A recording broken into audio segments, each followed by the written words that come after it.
দর্শক, ত্রয়োদশ জাতীয় সংসদের অধিবেশন ২ দিন হওয়ার পরে ২৯ মার্চ পর্যন্ত মুলতবি করা হয়েছে। ২৯ মার্চে আবারও সংসদ বসবে। এরই মাঝে সাংবিধানিক পরিষদের সভা আহ্বানের যে ৩০ দিন, সেই ৩০ দিন পার হয়ে গেছে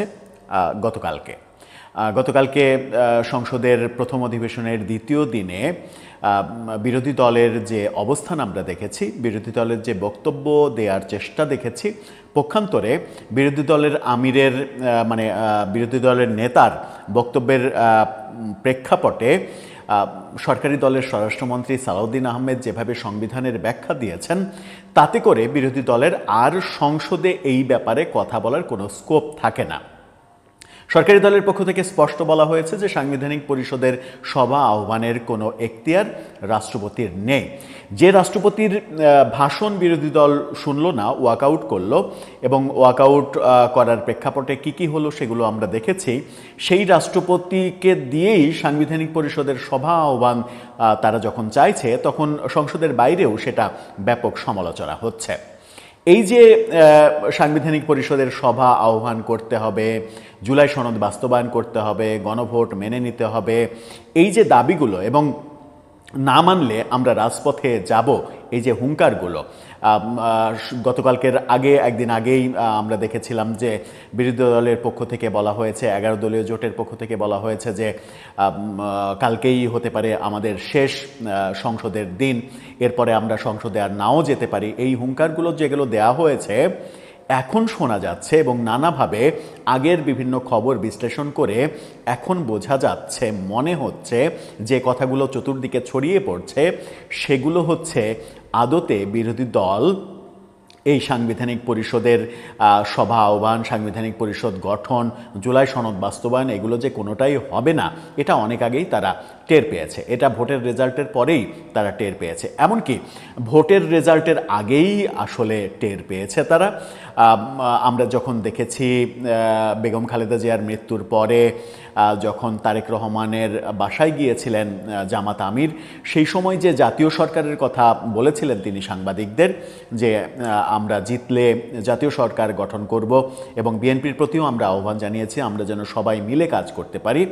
এখনও মূলত তাদের টার্গেটটা ওই জাতীয় সরকার গঠন করা, এবং জাতীয় সরকার গঠন করে মন্ত্রিপরিষদে নিজেদের জায়গা পাওয়া, এবং প্রফেসর ইউনূস সরকার মেটিকুলাস ডিজাইনে জামাত এনসিপি পন্থী যে সকল লোকদের প্রশাসনে কিংবা বিশ্ববিদ্যালয়ে বিভিন্ন জায়গায় বসিয়ে রেখেছিল, তাদেরকে যেন বিএনপি সরকার সরিয়ে না দেয়, এই দাবিটাই পর্দার পেছনের মূল দাবি।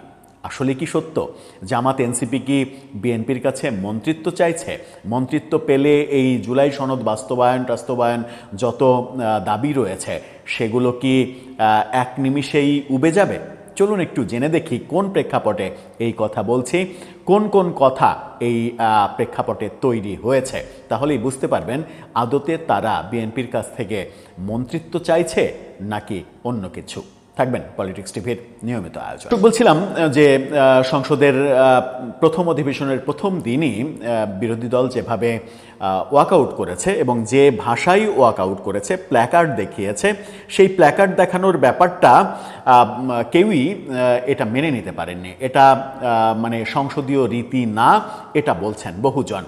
যেমন একটা ফটোকার্ড আপনারা দেখে নিতে পারেন, সেখানে আবু আলম শহীদ খান, সাবেক সচিব, যিনি এই আইন কানুনগুলো খুব ভালো বোঝেন, এবং প্রফেসর ইউনূসের মেটিকুলাস ডিজাইনে যাকে কারাগারেও নেওয়া হয়েছিল সন্ত্রাস বিরোধী আইনে, সংবিধান নিয়ে একটি বৈঠকে উপস্থিত হওয়ার জন্য, তিনি বলছেন, তার ফটোকার্ডটা দেখে নিন, প্ল্যাকার্ড নিয়ে ঢুকলেন এবং সেটাতে লেখা গাদ্দার। এটা কি সংসদীয় শব্দ? আপনি যেভাবে রাষ্ট্রপতিকে বলছেন গাদ্দার, প্ল্যাকার্ড নিয়ে পার্লামেন্টে ঢুকছেন, এটা তো সংসদের নিরাপত্তা ব্যবস্থার ত্রুটি। এখানেও কি মব করার চেষ্টা করছেন? এরকম প্রশ্ন তিনি উত্থাপন করেছেন। এরকম প্রশ্ন তিনি যখন উত্থাপন করেছেন, তখন আরেকটা ব্যাপার আপনাদেরকে না দেখালেই নয়, সেটা হচ্ছে যে জুলাই আন্দোলনের পক্ষের একজন খুবই সোচ্চার কণ্ঠ এবং এনসিপির সাবেক নেত্রী নীলা ইসরাফিল, তিনি ফেসবুকে গতকালকে পোস্ট দিয়েছেন। তার পোস্টটা দেখে নিন। যে আলোচনাটা করছিলাম সেই আলোচনাটাকে পাকাপোক্ত করার জন্য এই উদাহরণগুলো আপনাদেরকে দেখাচ্ছে।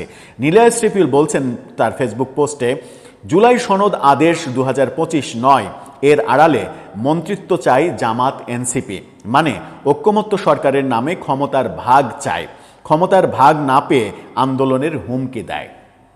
অর্থাৎ তিনি বলছেন জামাত এনসিপি মূলত বিএনপির কাছ থেকে ক্ষমতার ভাগ চায়। এবং শোনা যাচ্ছে বিভিন্ন দিকে আলোচনা হচ্ছে যে অন্তত 4 জন মন্ত্রী চাই তারা, মানে 4 জন মানে হচ্ছে জামাতের 3 জন, এনসিপির অন্তত 1 জন, এরকম 4 জন মন্ত্রিত্ব চায় তারা, এবং বেশ ভালো মন্ত্রিত্ব চায় তারা, নাম্বার 1। নাম্বার 2, মানে ঢাকা বিশ্ববিদ্যালয় সহ বিভিন্ন বিশ্ববিদ্যালয়ে ভিসি, প্রশাসনের বিভিন্ন জায়গায় জামাতপন্থীদের যে নিয়োগ দিয়েছিল প্রফেসর ইউনূস সরকার, সেই নিয়োগগুলো যেন বিএনপি বাতিল না করে সেই দাবিও তাদের রয়েছে। কিন্তু সেই দাবির এগেনস্টে আজকেই বিএনপির একটা বড় সিদ্ধান্ত আমরা দেখেছি। ঢাকা বিশ্ববিদ্যালয়, রাজশাহী বিশ্ববিদ্যালয়, কুয়েট, 3টা বিশ্ববিদ্যালয়ের ভিসি পরিবর্তন এরই মাঝে হয়ে গেছে। তার মানে তাদের এই দাবি যে টিকবে না, বিশ্ববিদ্যালয়গুলো মানে জামাত মুক্ত করে ফেলার পরে এরপরে হয়তো প্রশাসনও জামাত মুক্ত করা হবে। অনেকেই গতকালকে পর্যন্তও আলোচনা করেছেন যে প্রশাসনের বিভিন্ন জায়গায় জামাতের লোকদের যেভাবে প্রফেসর ইউনূস বসিয়ে রেখেছেন তাদেরকে বিএনপি কেন সরাচ্ছে না, এই প্রশ্ন উঠেছিল। কিন্তু আজকেই দেখলাম যে ভিসিদের সরিয়ে দেয়া শুরু করলো বিএনপি। তার মানে জামাতের ওই দাবিটাও তারা মানছে না। তাহলে জামাতের দাবি অবশিষ্ট থাকলো কোনটা? মন্ত্রিত্ব পাওয়া জামাত এনসিপির। যদি সেটা সত্য হয় তাহলে সেটা কি তাদের কাছে নৈতিক ব্যাপার হয় আদতে? মানে রয়টার্সের সঙ্গে সাক্ষাৎকারে তারেক রহমান নির্বাচনের আগেই বলেছিলেন জাতীয় সরকার গঠনের কোনো সম্ভাবনা নেই, জামাতের সঙ্গে যৌথ সরকার তারা গঠন করবে না, কারণ তারা বিশ্বাস করে যে তারা একাই নির্বাচনে বিজয়ী হতে সক্ষম, এবং নির্বাচনে তাদের আমরা ভূমিধস বিজয় দেখলাম। এখনও কেউ কেউ মনে করছেন যে জামাতের এই দাবি বিএনপি মেনে নিতেও পারে, যেন জামাত আন্দোলনে না যায়, সংসদে হট্টগোল করতে না পারে, তাদেরকে যেন বাগে রাখা যায়।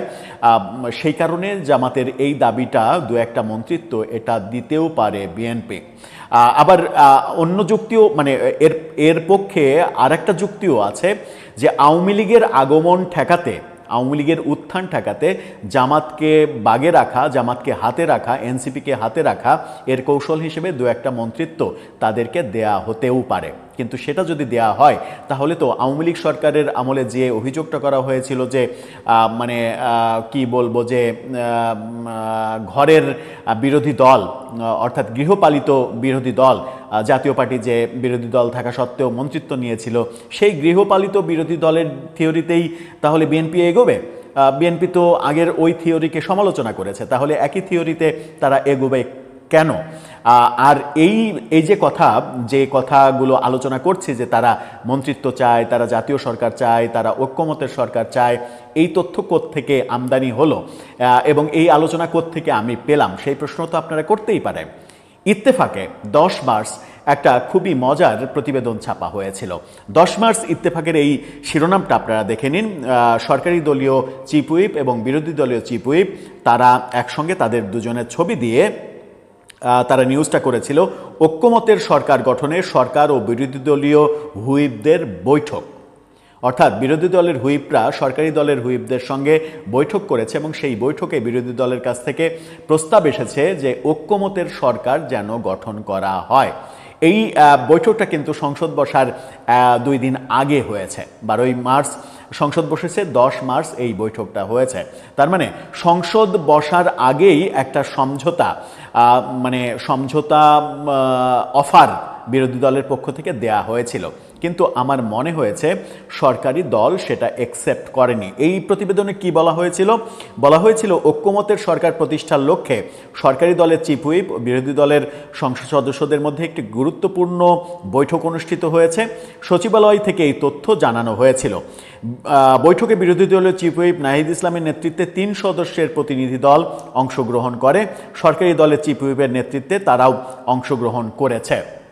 এবং সেই বৈঠকে ঐক্যমত্যের সরকারের প্রস্তাবনা দেওয়া হয়েছে, যেখানে জামাত এনসিপিকে বিএনপি মন্ত্রিত্ব দেবে, মন্ত্রিত্ব দিয়ে একটা ঐক্যমত্যের সরকার গঠন হবে। তাহলে আর ওই তাদের জুলাই সনদ বাস্তবায়ন, এই সাংবিধানিক পরিষদ গঠন, এটা করা ওটা করা, গণভোটের রায় বাস্তবায়ন, এই যে দাবিগুলো, যেগুলো মানে কি বলবো, চটকদার দাবি কিংবা জনপ্রিয় হওয়ার মতো যে দাবি, জনপ্রিয় দাবি যেগুলো, সেই দাবিগুলো থেকে তারা ধীরে ধীরে সরে আসবে, সেই দাবিগুলো স্থিমিত হয়ে যাবে, বিএনপি সরকার স্মুথলি সরকার চালাতে পারবে, এরকম প্রস্তাবনা দেয়া হয়েছিল।